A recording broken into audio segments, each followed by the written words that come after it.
자, 오늘은 우리 두 번째로 마을 테드 시간을 갖도록 하겠습니다. 저번에 첫 번째 말씀이었어요. 이번에 이제 두 번째인데요. 오늘은 이제 보시듯이 아주 이제 우리 귀한 분을 모셨습니다. 평소에 듣기 어려운 얘기를 오늘 이제 듣기 위해서 모셨고요. 오늘 우리한테 이제 좋은 말씀 해주실 분은 이동석 씨, 우리 마들 회원님이시고요. 어서 오세요. 네, 그리고 간단히 말씀드리면 1952년에 오사카 근처에 있는 효고현에서 출생을 하셨답니다. 그리고 75년에 이제 우리나라로 유학을 오셔가지고 1년 71년이요? 네네네. 아, 75년이 아니고요. 예, 죄송합니다. 그리고 이제 한국 외대를 재학 중에 다니시다가 이제 그동안에 산고를 좀 겪으시고 올해 2월 달에 한국 외대 불문과를 졸업을 하신 분입니다. 예, 그래서 되게 역사적인 스토리를 갖고 계신 분이고요. 오늘 우리 이동성님 모시고 재밌게 말씀 들을 거니까 다들 열심히 공감해 주시고 또 질문도 좀 많이 좀 주시면 좋겠습니다. 자, 따뜻한 박수로 이동성님 모시겠습니다. 네. 감사합니다. 네. 아까 좀 소개해 주셨는데요. 제가 그 우리말 거의 다 이해하기는 하는데요. 고등학교 졸업해서 우리말을 배웠어요. 여기 와가지고. 그래서 발음이 정확하지 않고 좀 억양이 좀 이상하기 때문에 약간 듣기가 어려울지도 모르겠습니다. 근데 그 부분 좀 양해해 주시고요. 그렇습니다. 아까 좀 소개해 주셨지만 저는 오케이. 저는 제일교포 2세입니다. 2세입니다. 근데 아버지가 1940년 해방, 아직 태평양 전쟁이 심해지기 전에 일본에 건너가셔가지고 그 후에 어머니랑 결혼하셔서 일본에 같이 건너가셨습니다. 그러니까 저는 칠남매인데요. 누나가 넷이 있어요. 제가 다섯 번째 장남이에요. 아주 그러니까 귀한 아들이에요. 그래서 그렇게 가난했지만은 부모님이 사랑을 받고 일본에 살았어요. 근데 우리 칠남매 다 일본에서 태어났습니다. 근데 지금도 다 살아 있고요. 그렇습니다. 그래서 간단하게 소개하면兵庫県 이수시라고 아주 조그만 옛날에 성이 있고 그런 지금 관광지로 돼 있어요. 있는데 거기서 우리 칠남매 다 나왔는데 거기 우연히 우리 아버님이 그러니까 우리 친척에 거기 미리 가 있어서 있었거든요. 그래서 아무도 모르는 사람이 없는 어머니가 좀 살기 어렵다 해가지고 아는 사람이 친척 있는 곳에 가가지고 사신 거예요. 마스크 내려가지고 돼요. 마스크? 예. 네. 잘생겼죠? 네, 어유. 그런데 수염이 멋있고. 그런데 거기서 다 진담이 나갔고요. 도쿄올림픽 올해 한다는 게 두 번째잖아요. 첫 번째가 64년도 그때 첫 번째 올림픽을 했는데 그때 오사카로 이사 왔어요. 시골에서는 우리 집은 농가 다니잖아요. 시골은 다 거의 다 농가인데 농사를 짓고 하는데 우리 집은 땅도 없고 그래서 일자리가 없어져서 도시에 나오는 거죠. 그래서 오사카에 살았습니다. 아시다시피 오사카는 제일교포들이 많은 지역이에요. 그래서 그때까지 시골에서는 초등학교 우리 가족밖에 없었는데 오사카에 오니까 같은 클래스에 한 3분의 1 정도는 제일교포가 살고 있었어요. 그래서 그렇게 많은 한국 사람이 있다는 걸 그때 처음으로 알았습니다. 근데 제일교포라는 거 어떤 사람인가라는 걸 하면 지금 현재 1945년 해방됐을 때 우리나라 일본에는 약 200만 명 가까운 한국 사람, 그때 조선 사람이라고 했지만 있었답니다. 그 후에 해방된 후에 우리나라 귀국하고 또 북한에도 귀국했잖아요. 그래가지고 그때 60년 그 후에는 계속 약 한 60만 명 정도로 계속 주의를 해왔어요. 근데 2015년에 통계에 나오는 거 보니까 특별 영주자 그는 해방 전부터 계속 일본에 살고 있는 사람이네 아니면 자손하고 자손이 약 약 40만 명 돼 있고요. 근데 그 후에 그 해방 후에 아니면 주로 뭐 우리나라 전쟁 끝난 후죠. 아니면 전쟁 때 그 전쟁 전이라든가 아니면 제주 4.3 사건 이후에 일본에 건너온 사람들, 소위 말하면 뉴커머라는 분들이 약 20만 명쯤 있었답니다. 근데 2000년, 2020년 그때는 특별 연주자가 약 46만 명, 그리고 또 그중에 한국 국적으로 갖고 있는 사람이 44만 명 가량 됩니다. 그중에는 뉴커머도 포함됩니다. 그리고 조선이라는 국적이 아니죠. 조선이라는 그 국적이 소리 한다면 그 사람이 국적이 아닌데 그 기호라고 할 수밖에 없는데 그걸 갖고 있는 사람이 약 2만 7천 명쯤 됩니다. 근데 그 특별히 그 조선이라는 걸 좀 자세하게 좀 그 설명해야 되는데 그 지금 일본하고 북한하고는 국교가 없어요. 국교가 없기 때문에 조선민주주의 인민공화국이라는 걸 인정을 안 하고 있거든요. 그래서 인정을 안 하기 때문에 국적으로 인정을 안 해줍니다. 근데 조선이라는 게 있는데 그걸 뭐냐면 해방 됐을 때 그때까지는 다 일본 국적으로 갖고 있었잖아요. 한국 사람, 조선 사람들이. 해방 후에 샌프란시스코 강화 조약이라는 거를 1952년 5월달인가요? 그때 시행하게 되는데 그때까지는 그러니까 일본 국적으로 갖고 있었던 거예요.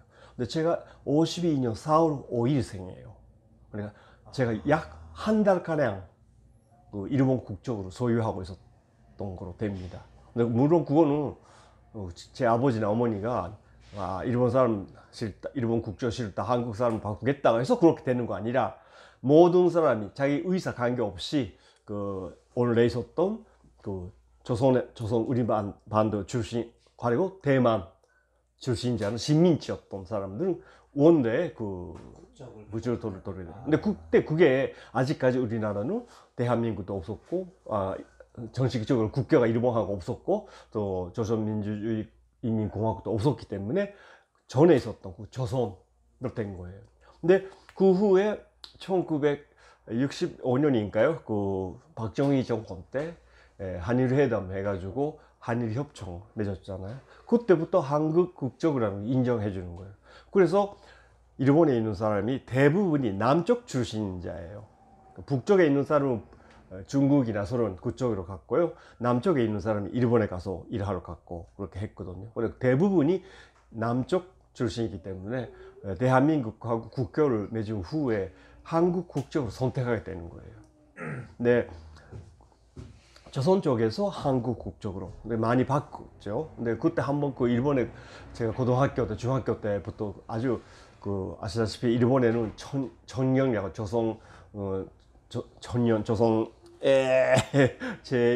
제1조선인연합회라는 단체하고 민단 고려민단, 대한민국 고려민단 두 가지 있는데 그때까지만 해도 청년 쪽의 힘이 강했는데 역시 한국과 완례해야 되고 또 일본하고 한국 가까워지니까 또 많은 사람들이 한국 국적을 선택함으로써 자칫 조선 쪽으로 갖고 있는 사람이 없어지는 거예요. 근데 지금 약 한 2만 7천 명 가량이 아직까지 조선이라는 걸로 가고 있어요. 그건 구호가 아니고 국적이 아니고 기호예요. 아무도 인정 안 해주는 나라로서 조선이라는 어느 나라도 없거든요. 조선이라는 나라가. 그러니까 근데 말하자면 조선적으로 갖고 있는 사람은 일본에서 난민이라고 생각하면 돼요. 그러니까 해외에 나갈 때는 일본 법무부에서 발급해준 재입허가증이라는 그걸 갖고서 가야 됩니다. 그걸 갈 때는 발급해주기도 좀 어렵고 또 어느 나라에 가도 그게 인정되는 거 아니고 여권으로 인정되는 건 아니고 또 그 나라에 가면 당연히 자기의 나라에서 보호를 받아야 되는데 그런 거를 보호도 받지도 못하는 그런 거예요. 근데 재입국 허가를 받아도 그런 사람들은 우리나라에는 오지는 못 돼요. 우리나라는 여권이 있어야 많이 인정을 해주거든요.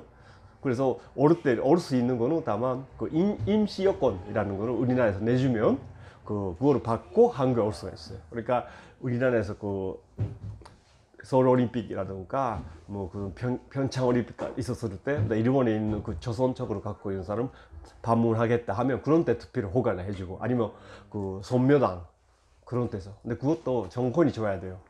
그러니까 김대중 씨나 노무현 대통령 때는 받아줬는데, 그러니까 이명박이나 박근혜 되면서 그걸 그 임시 여권을 발급 안 해주고 오기가 어려워지는 거죠. 그러니까 재작년에 제 친한 친구가 하나 있는데 조선적으로 갖고 있어요.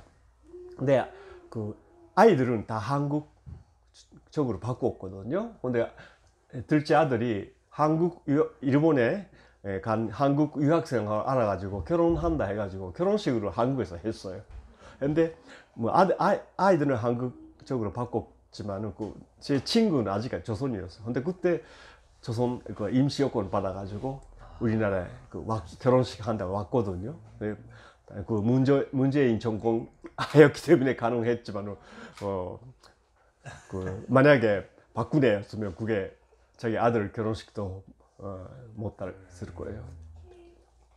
네, 그런 게 조선적이에요. 그러니까 조선적으로 갖고 있다고 해서 북한을 지지한다고는 아니에요. 왜냐면 제 친구도 그렇지만은 통일된 우리나라 그대로 옛날에 있었던 조선이라는 식민지가 되기 전에 하나의 조선이라는 거를 생각하고 있기 때문에 그걸 계속 갖고 있는 거예요. 그러니까 그런 사람은 많아요. 근데 반드시 한국 국적으로 갖고 있다고 해서 민단에 속하고 있는 것도 아니에요. 그러니까 오히려 전연계를 가입하고 있는 사람도 있어요. 저는 한국 국적이지만 민단도 천년도 가입 안 하고 있습니다. 예비도 안 하고. 네, 그 이외에 조직으로서는 그 한민통이라고 해서 원래 민단에 있었던데 거기서 우리나라 그 민주화 운동이라든가 통일 운동 하다가 쫓겨난 그런 사람들이 만들어내는 단체가 있어요. 근데 김대중 씨가 그 옛날에 납치를 당해가지고 했잖아요. 근데 그때 일본에서 그 조직하고 관계가 돼가지고 한때 김대중 씨가 그 대표로 계셨거든요.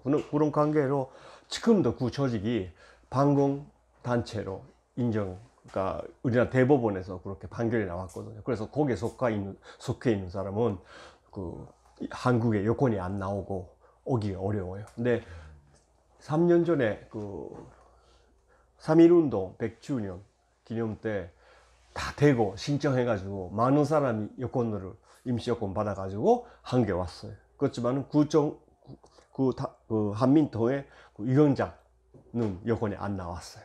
그러니까 아직까지 한 번도 못 와서. 근데 그 분들은 그 범민병 그 대회 같은 게 평양에서 있었을 때, 그럴 때는 일본에서 비행기로 중국을 경우해서 북한에 그런 갈 수가 있어요. 그때는 재입국 허가라는 거를 받아가지고 가야 돼요.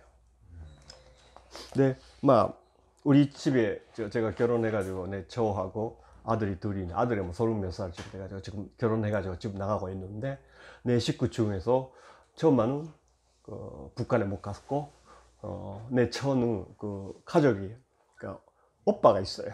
북한에 귀국했어요. 근데 그런 관계로 그 친척도 있고. 근데 대학교 때니까 결혼하기 전에인데 한 2번쯤 갔다 왔다 그랬었어요. 그리고 내 아들도 나는 한국 그쪽이지만은 학교를 일본 학교 아니고 조선학교 보내셨어요. 조선학교 아시는지 모르겠지만은 전영계가 관리 운영하고 있는 그런 학교인데요. 거기 초등학교부터 고등학교까지 보냈어요. 근데 고등학교 때 대부분 수학여행 북한에 가거든요. 그리고 중학교 때나 초급학교 때도 그 무슨 축구샵으로 간다던가 해가지고 갔는데, 그 이후에 그 납치 사건, 일본에서 그 일본 사람을 납치해가지고 북한에 가가지고 갔다는 그런 사건이 터진 후에는 일본 정부에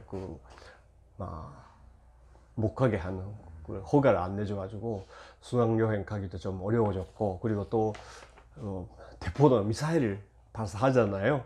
그때마다 일본이 뭔가 제재를 해가지고 못 가게 됐어요. 근데 그나들은 고등학교 때 두 번이니까 중학교 때하고 고등학교 때 두 번이니까 대표로 갈 기회가 있었는데 그때마다 무슨 정치적인 사정이 있어가지고 못 가게 됐고요.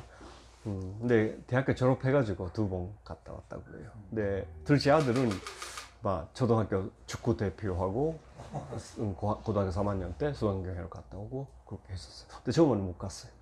북한에 한 번 내가 여기 유학 다시 재입학 3년 전에 입학하면서 그때가 아주 분위기 좋았잖아요. 그 북한하고 정상회담도 하고 올림픽도 있었고 그래서 제가 졸업할 때까지 잘못되면 그 서울에서 직접 평양을 방문할 수 있겠구나. 근데 일본에서 가려면 중국 경유해서 갈 수가 있거든요. 근데 그게 아니라 직접 갈 수 있겠구나 했는데 그게 안 돼가지고 지금도 갈 수 없는 그 상황이라서 좀 아쉽습니다. 그런데요. 근데 북한에 그 귀국한 사람이 그러니까 그거 약 한 9만 3천 명쯤 있다고 합니다. 근데 그 사람들이 왜 귀국했느냐 했을 때 제가 고등학교 때만 해도 한국인 그렇게 일본에서는 좋은 나라로 안 봤어요. 이승만 박정희 독재 정권이었고요. 근데 그때는 사회주의를 지향하고 있었던 북한이 마치 새로운 사회죠. 일본에서 운동권에 있는 사람 다 사회주의 지향하고 있기 때문에. 근데 나오는 게 무슨 성향이 떴다 그런 식으로 좋게 보는 사람이 있을 거예요. 근데 그리고 또 일본 내에서 생활하는데 아주 차별이 있고 취직도 하기 어렵고 그래서 살기 어려운 거예요. 네, 원래 재산도 없고 가난한 사람이잖아요. 그래서 그러면 못 사는 일본에서 살기 어려운 일본에서 사는 것보다 귀국하는 게 낫겠다 해가지고 많은 사람이 귀국했어요. 근데 실제로 그러면 그게 지산낙원이라고 해서 그렇게 했는데 제가 고등학교 때까지만 또 그랬었어요. 했는데 사실은 그러냐 하면 그게 아닌 거는 다 누구든지도 알고 있고요. 근데 그렇지만은 그게 많은 사람들이 귀국하면서 자기 희망을 가지면서 자기 나라에서 자기가 그냥 자기 나라를 건설하겠다, 세우겠다는 그 희망을 가지고 갔어요.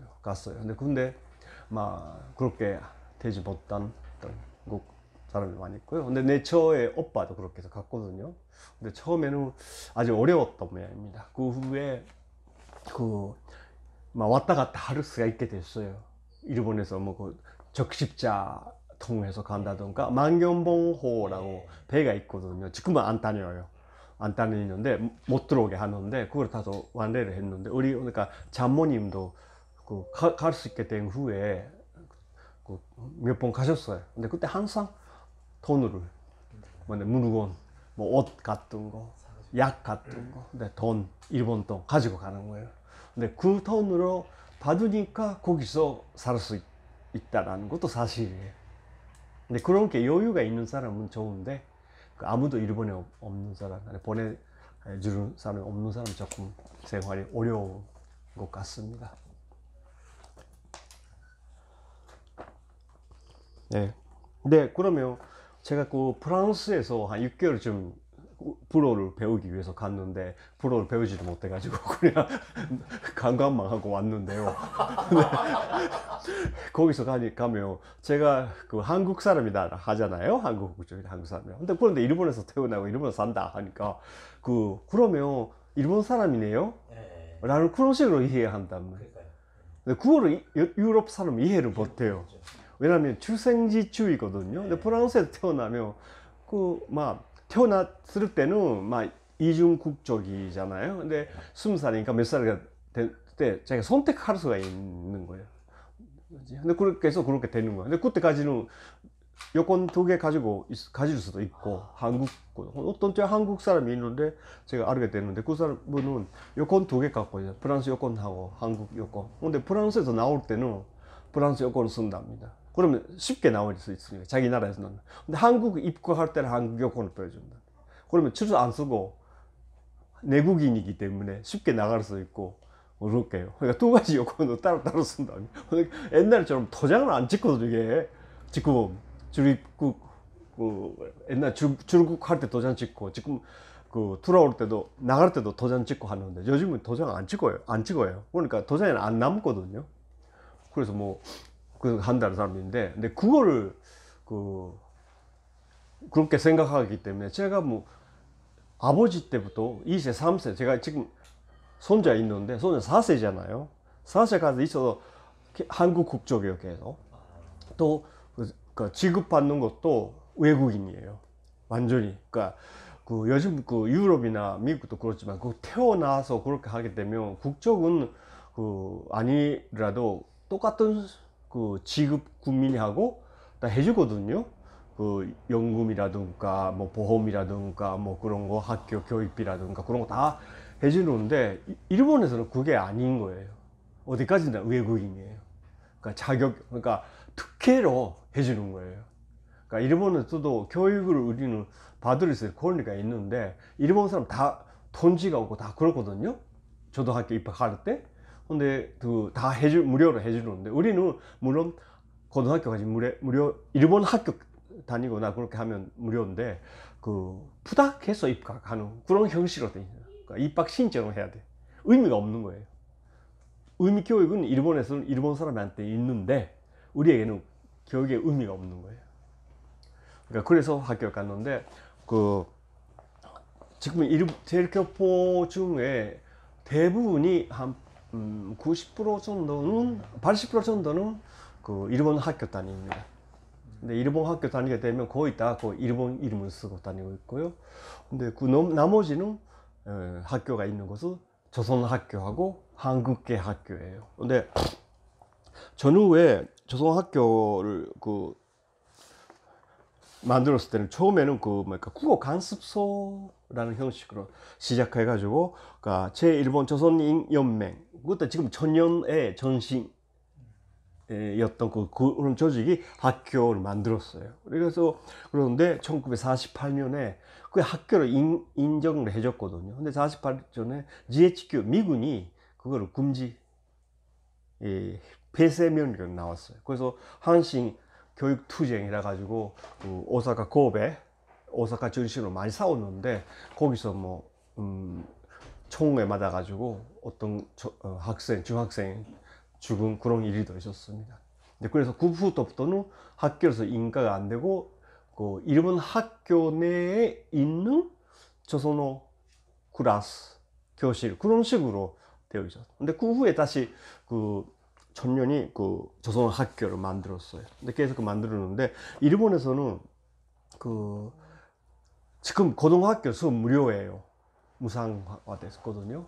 그런데 조선 학교는 무료가 되는 거는 사립학교도 무료 되거든요. 근데 외국인 학교도 무료가 되는 대상이 되는데 조건이 뭐냐면 1조 교라는 거죠. 1조. 그러면 일본의 교육법 거기 제1조에서 해당되는 학교 아니면 안 되는 거예요. 이런 식으로 돼 있다. 근데 한국 학교는 신청해가지고 1조가 많아요. 한국 학교는 일본에 6개 있어요. 그 중에 동경 한국 학교하고 오사카에 있는 코리아 국제 학교 2개만 빼고는 4개는 다 1조교로 인정을 받고 있기 때문에 교육 무료, 지원금도 나오고 막 그럽니다. 근데 조선학교는 그걸 신청을 안 했고 또 인정을 안 했고 거기다가 또 뭐 북한하고 일본하고 국교 안 맺고 사이가 안 좋으니까 당연히 지원해줘야 되는 외국인이라도 해줘야 되는 지원을 안 하고 있어요. 그래서 조선학교가 아주 경제적으로 어려워요. 전에는 북한에서 지원금 보내주고 했는데 지금 그렇게 보내줄 사정이 안 되잖아요, 북한이. 그래서 일본 군내에서 해야겠기 때문에 또 요즘은 학생 수가 많이 줄었어요. 학생 수 아동 수가. 그리고 또 북한하고의 관계로 자칫 조선학교 안 보내게 돼가지고 지금 많이 없어졌어요. 그래서 지금 현재 조선학교는 몇 개더라?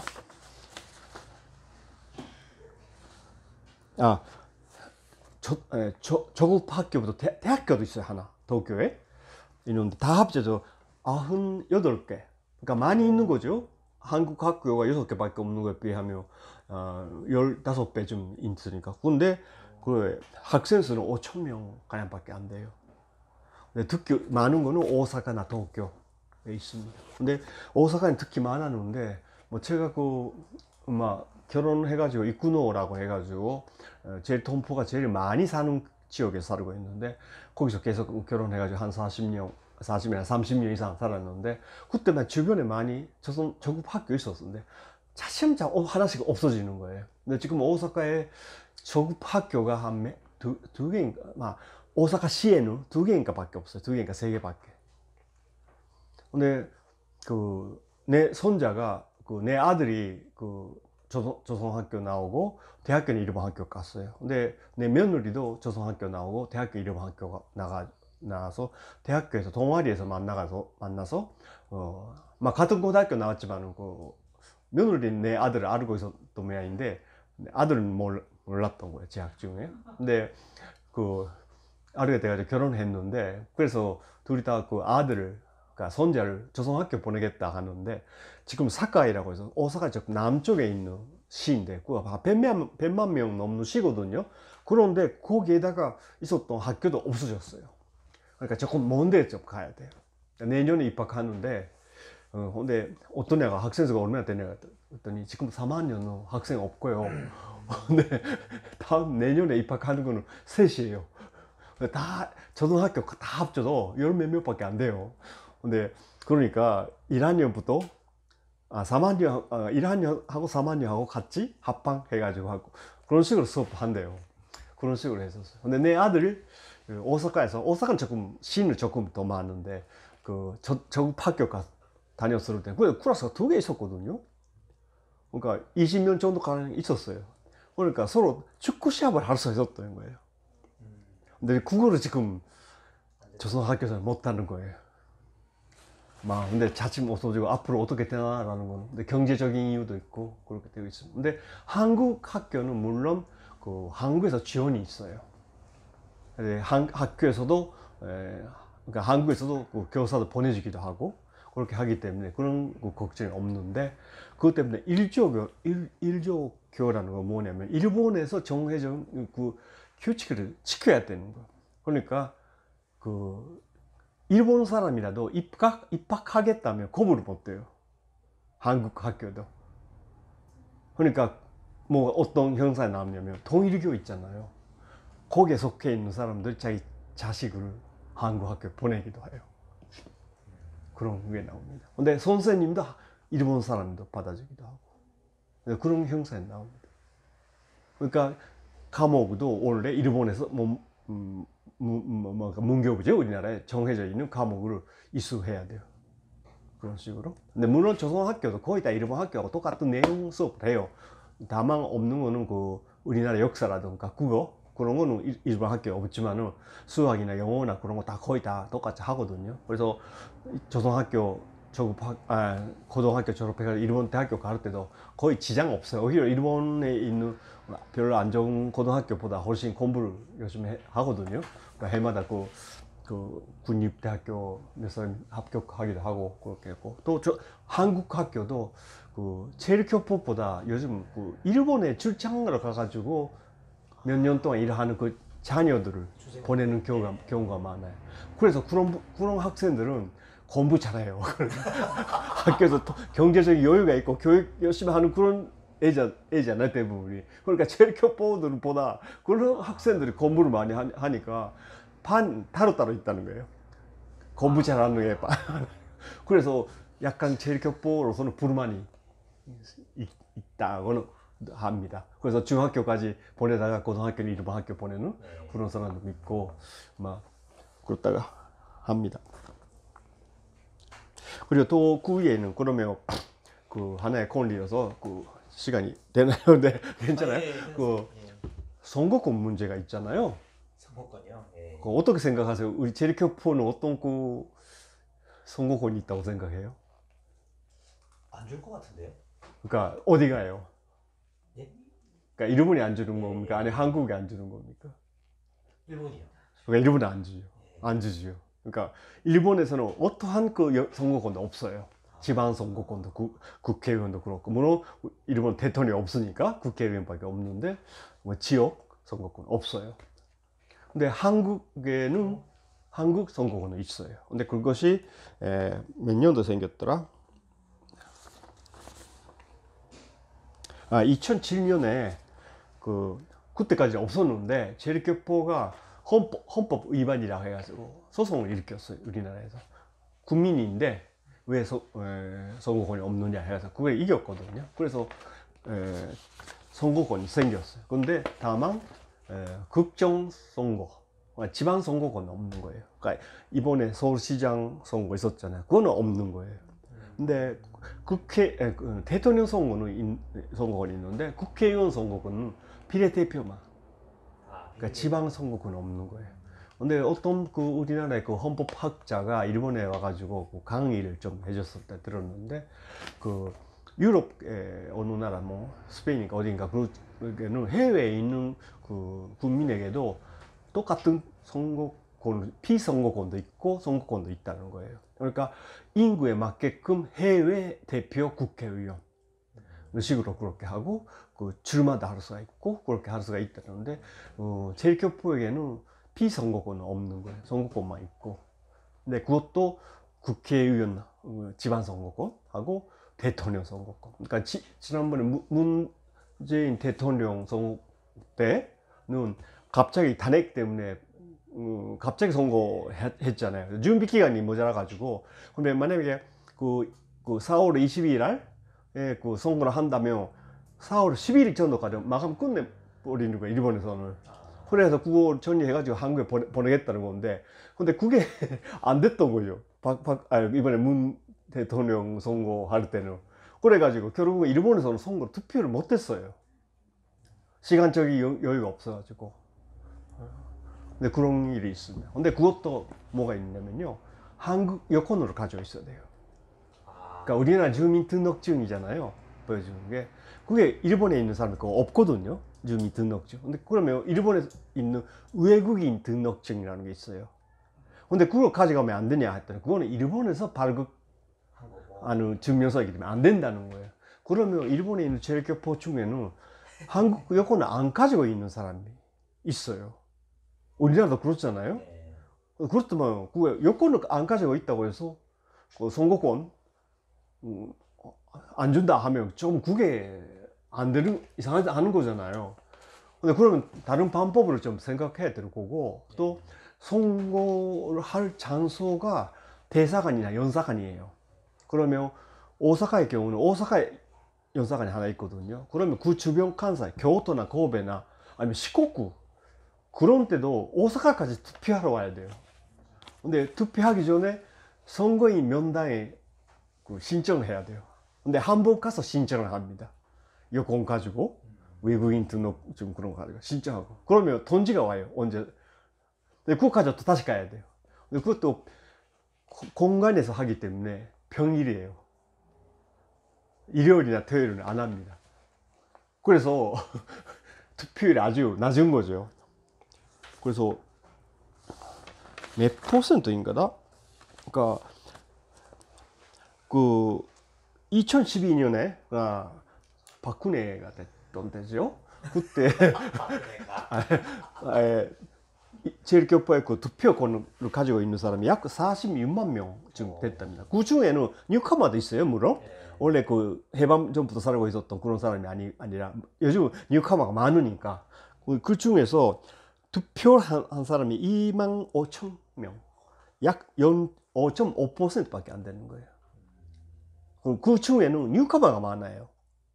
그러니까 원래 해방 전부터 살고 있었던 사람, 그 자손들이 거의 다 투표를 안 했다는 거예요.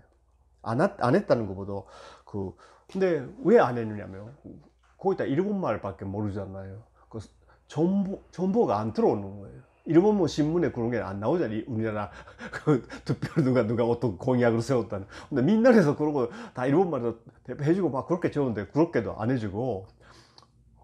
근데 인터넷도 같은데 우리말로 다 검색해야 되기 때문에 그게 안 되는 거고 하나 있고, 또 우리나라에 대해서 그렇게 기대도 안 하고 사실은 있다는 거예요. 그러니까 저처럼 그 관심이 있는 사람, 그러니까 그 조직에 가입해가지고 하고, 또 어떤 때는 민당 갔던 때는 투표해야 된다 해가지고 교토 갔던데 버스를 대조를 해가지고 오사카 연사관까지 그 바래다 주거든요. 근데 민당은 그수만 해도 다 그 왜 오른쪽에 그게 속해 있는 사람이고, 그게 선거법 위반이에요.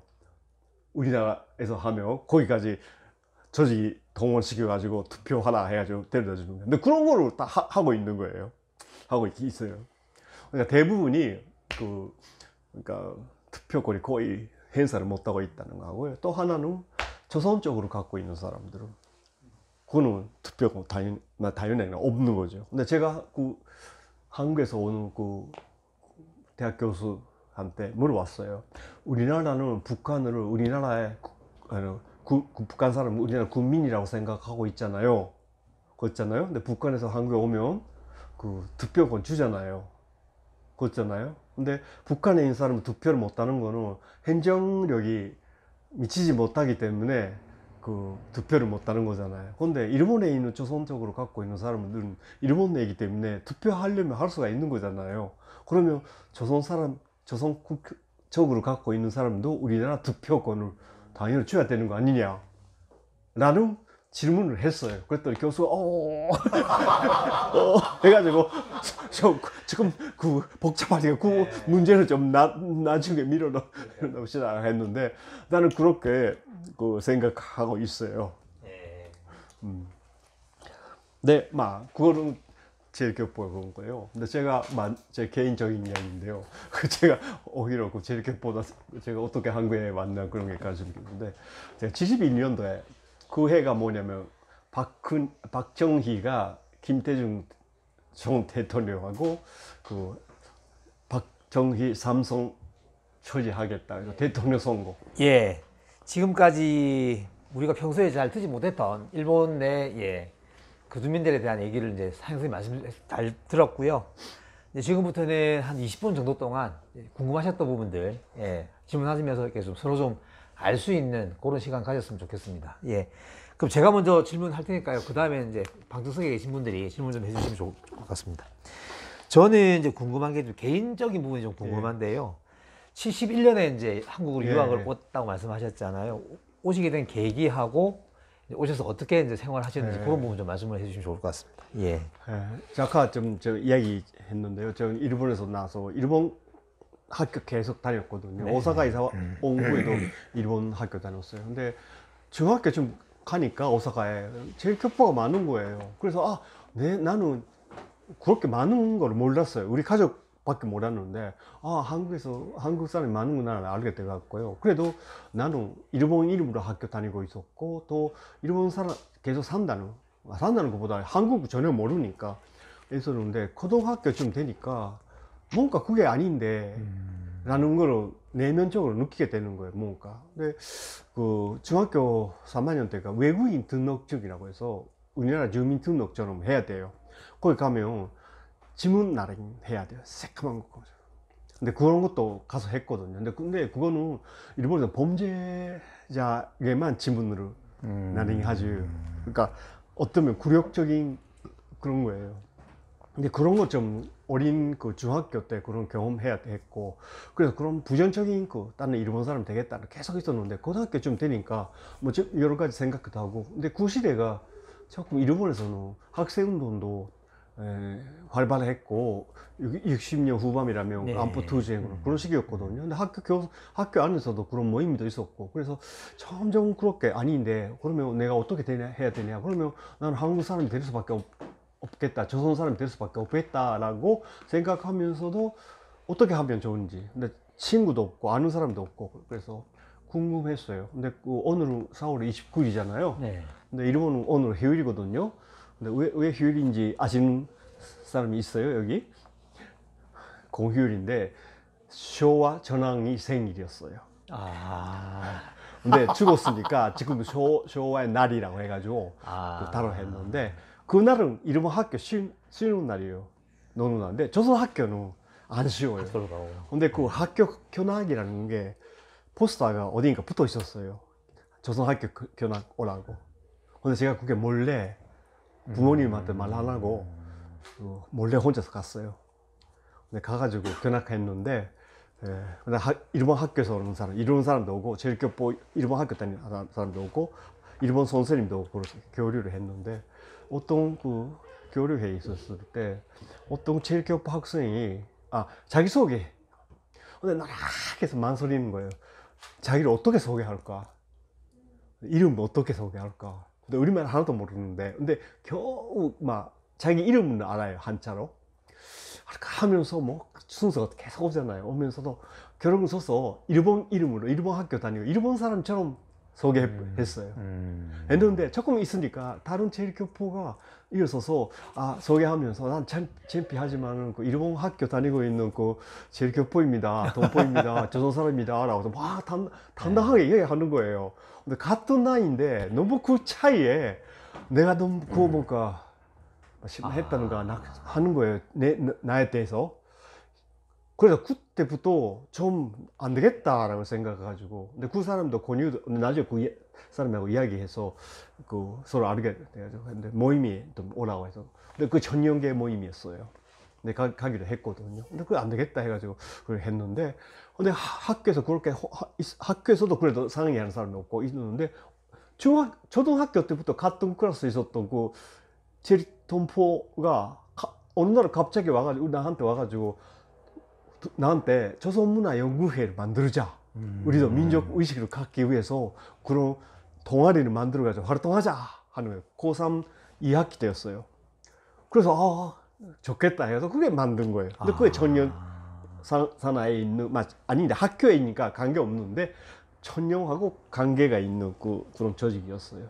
근데 거기서 한 몇 개월 계속 왔다 갔다 하면서 조금 역사도 배우고 학교 안에서도 그런 거를 좀 했었어요. 했는데 아무래도 고3이니까 어딘가 진로 대학교 가든지 뭔가 해야 되잖아요. 근데 나는 공부를 안 했다는 못했고 안 했고 공부하기 싫어했는데 어딘가 해야 되는 일을 하든지 뭔가 해야지. 학교를 나가야 되니까.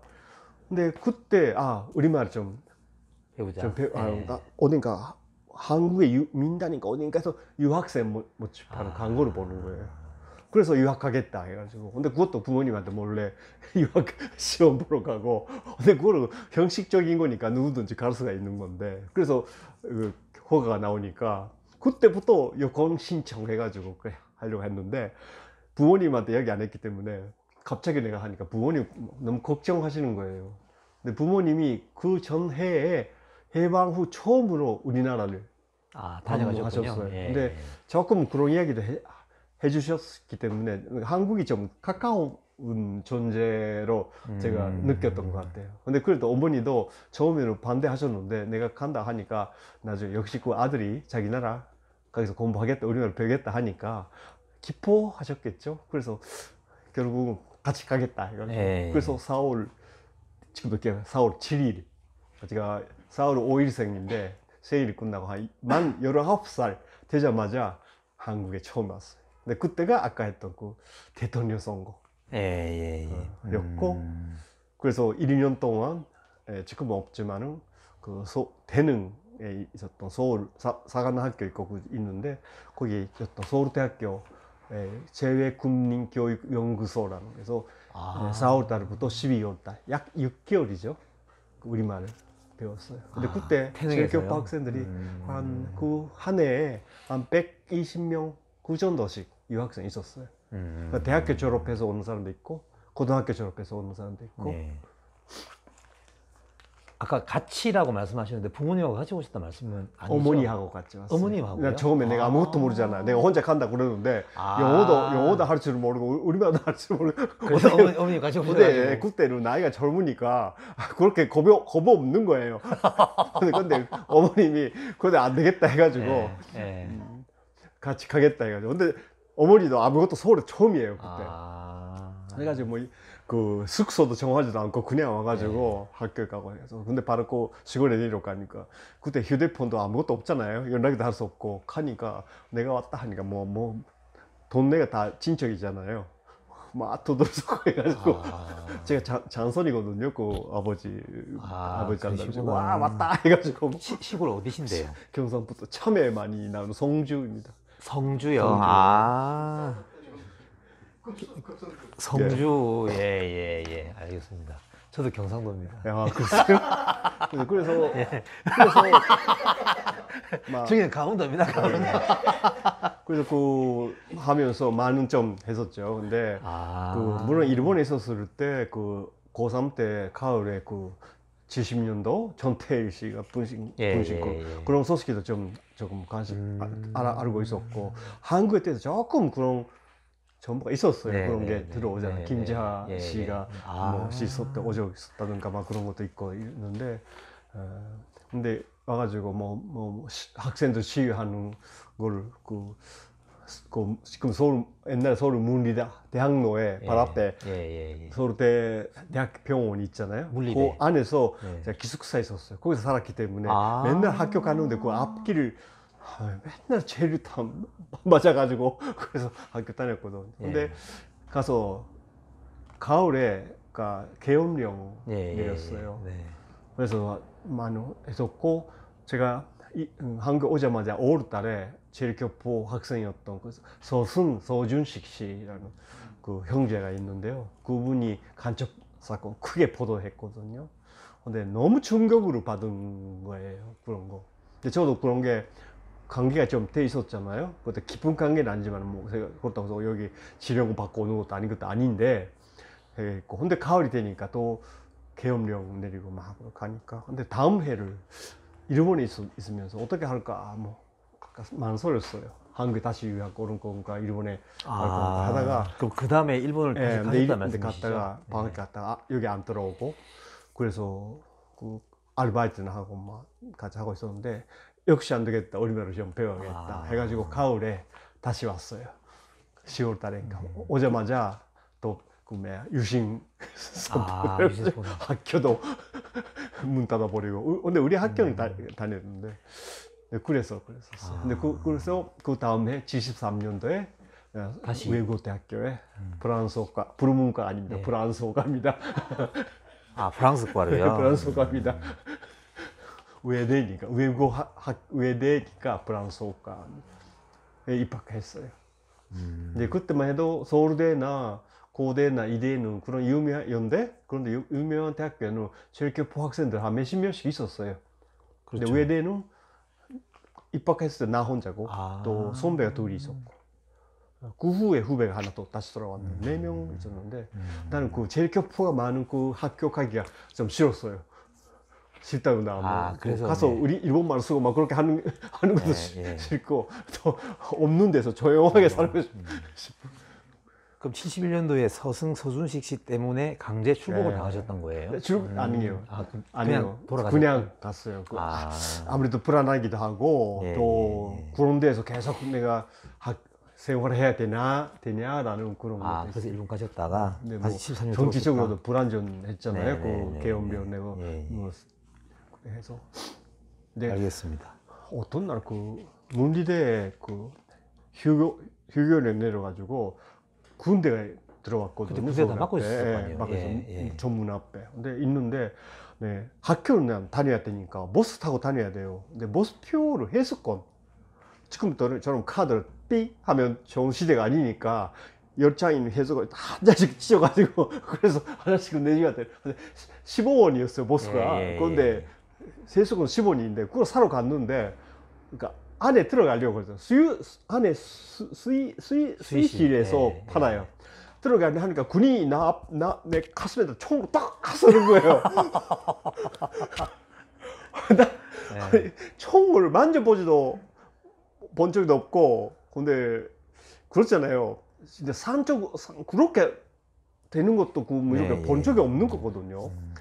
한참 놀래가지고 근데 놀란 거하고 화가 나가지고 근데 버스표를 사야 되는 화나 근데 말도 제대로 못하는 그런 건데 할 수 없이 그 발 앞에 조그만 강이 있는데 강 다리가 있어요. 다리에서 앉아서 가만히 기다렸어요. 보고 있었어요. 그랬더니 한 10분 15분쯤 그랬더니 거기 있는 군인이 아닌데 사모인데 거기서 뭐 군인이 아니면서도 지키고 있는 사람 와가지고 뭐 때문에 거기 앉아 있느냐고 무슨 일이 있냐고 그 일이 있냐고 내가 모스피어 사러 왔다 하니까 보스표 사고 그래 빨리 까라고 아이고. 해가지고 그래서 보스표 사고 그래 야, 갔었어요. 뭐 말씀을 너무 잘하셔가지고요. 예. 아니었는데 자, 벌써 그런 거 시간이 있고 내가 예. 너무 네. 근데 그런 형식을 한국에 그 네. 대학교에 네. 군대 들어가야 되는 그런 거에 대해서 좀 일본에 계시지 왜 괜히 한국에 오셔가지고. 그러니까 근데 그게 같은 그 한국 사람으로서 자기 나라 우리나라라는 가슴이 네. 좀 아프고 아. 그렇다고 해서 뭐 관심 없는 척 모르는 척 할 수도 없는 거고 그렇다고 해서 네. 제가 뭘 하겠다는 것도 예. 없고 네, 알겠습니다. 자, 벌써 시간이 8시를 향해 달리고 있고요. 질문을 딱 3분만 받고요. 혹시 뭐 시간 되면은 이제 디프리 자리에서 좀 더 궁금한 부분은 해결해 보도록 하겠습니다. 질문, 3분만 부탁을 좀 드리겠습니다. 그 유독 제일교포만 저기 뭐라 그래야 되나 다른 나라는 이제 시민권을 얻으면 이제 복수 국적이잖아요. 그래서 군대 갈 때 외에는 상관이 없잖아요, 사실. 그래서 시민권을 따려고 노력을 하는데 지금 이제 일본에서도 기화를 하는 사람들이 이제 많이 늘고 있는 걸로 알고 있거든요. 뭐 한국 정부도 사실은 기화하는 게 차라리 골이 덜 아프다 뭐 이런 입장인 것 같고 그러면 이제 여기서 생기는 문제가 굳이 일본에 살면서 한국이 됐거나 어쨌든 국적을 굳이 지켜야 되는 이유 하나하고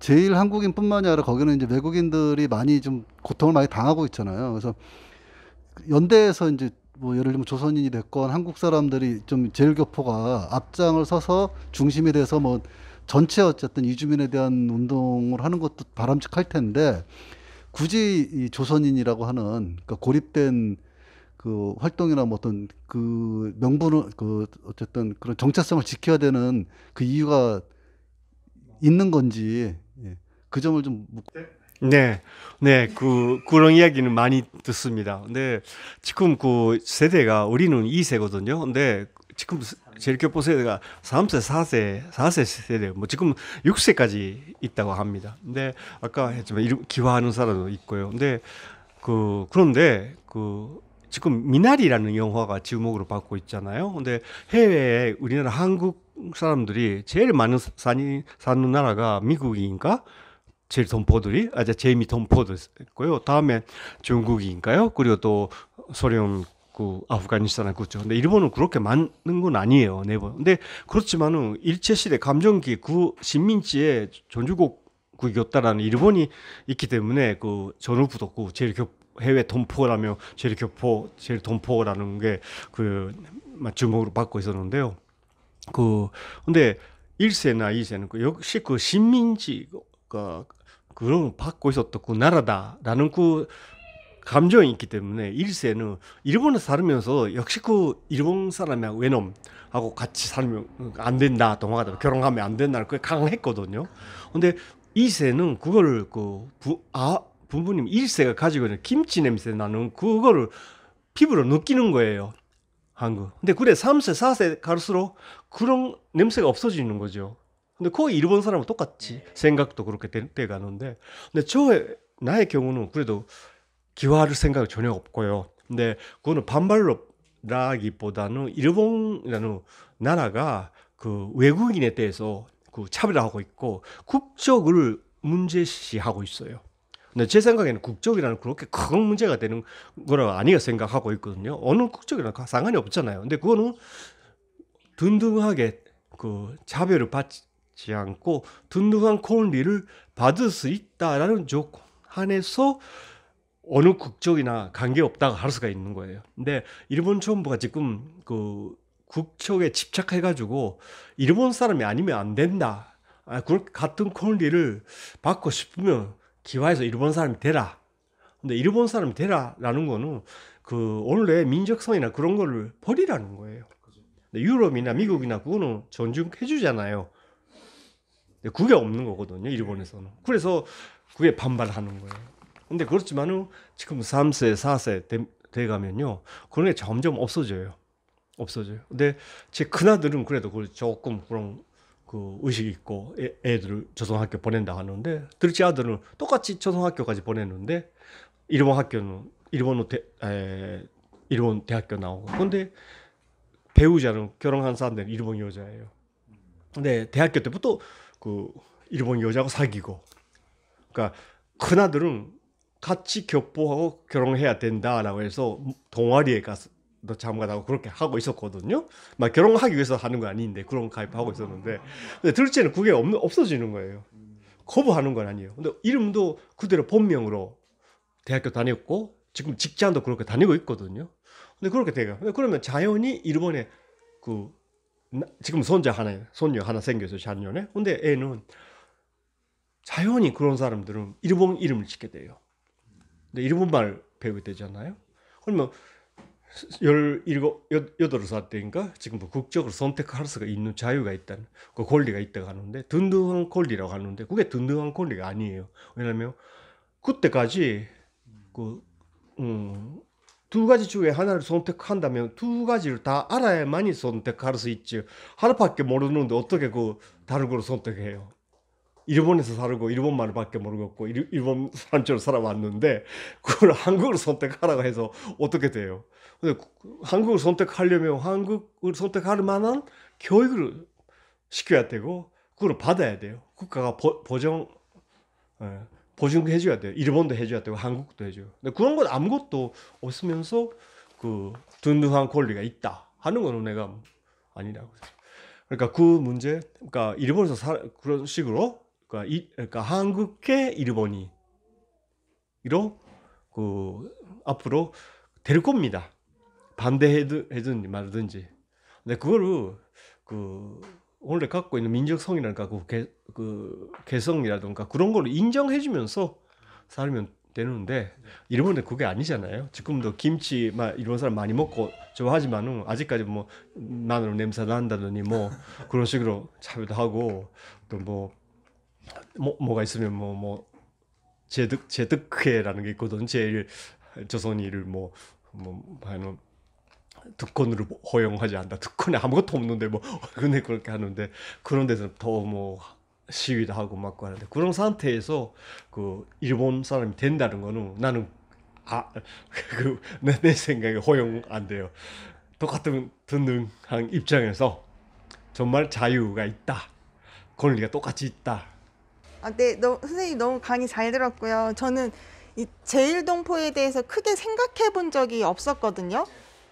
진짜 제가 이렇게 선생님 표현하신 걸로 하면은 3세대의 선생님 자녀랑 비슷한 연령일 것 같은데, 저희한테는 제일동포가 그렇게 관심 주제가 아니라고 해야 되나? 잘 모르는데 오늘 그래도 이런 문제들과 어려움이 있었겠구나 하는 걸 좀 알게 되어서 좋은 시간이었고요.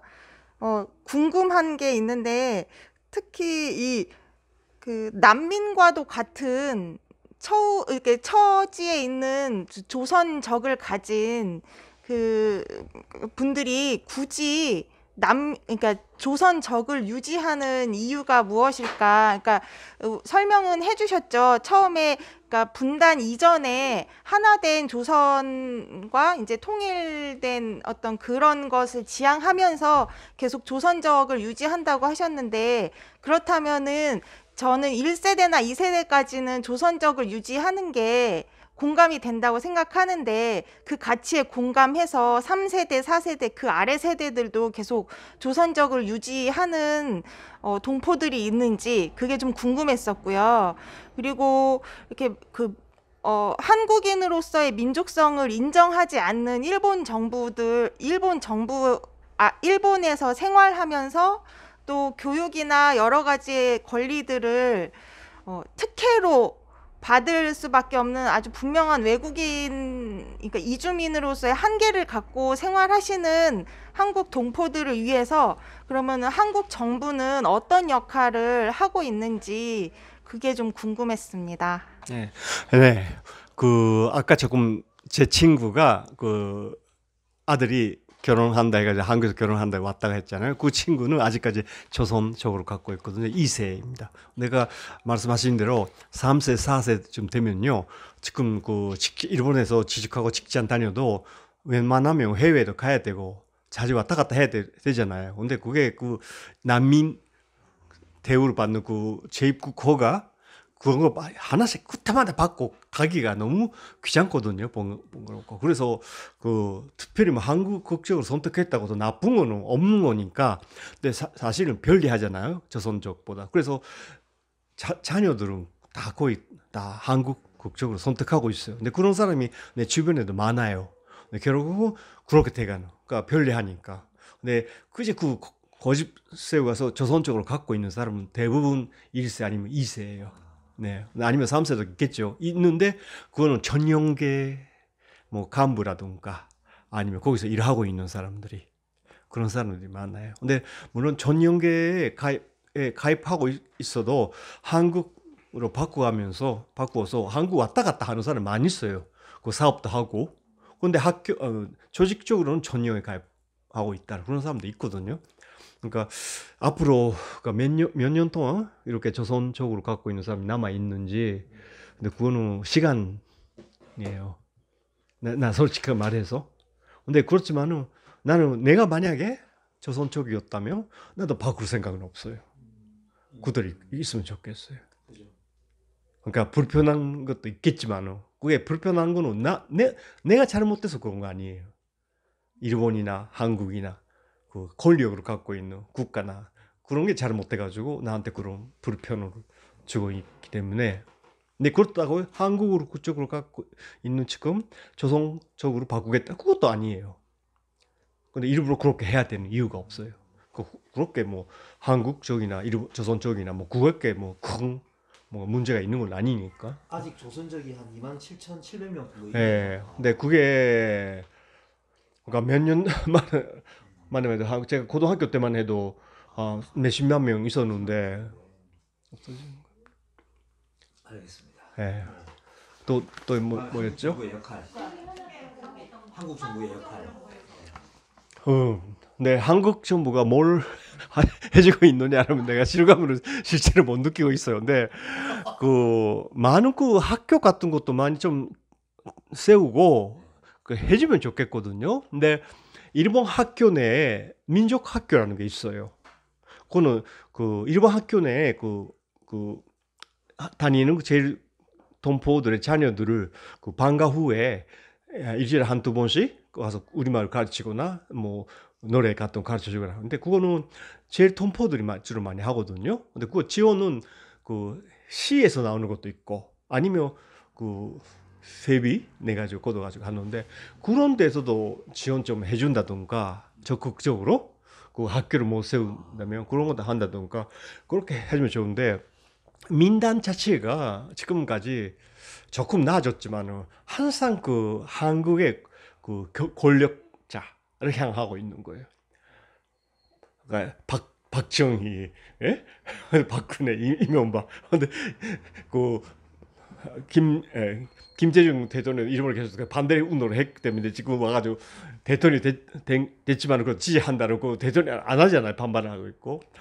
네, 그런 민단이 성격이 있거든요. 근데 아주 보수적인 거예요. 그러니까 나도 그러니까 민단에 가입 안 해갖고 회비도 내기 싫고 그 전에는 여권을 민단을 통해서만 발급받았어요. 근데 민단에서 오사카 본부 지방면 세 군데 돌아다니면서 마네저 10만 원 정도 지금 내야 되는 거예요. 근데 그게 민단의 활동비가 되게 줬어요. 근데 그런 것도 근데 지금은 그게 한국 국가하고 한국 국민하고 똑같은 대우를 해야 된다. 해외 동포에 대해서.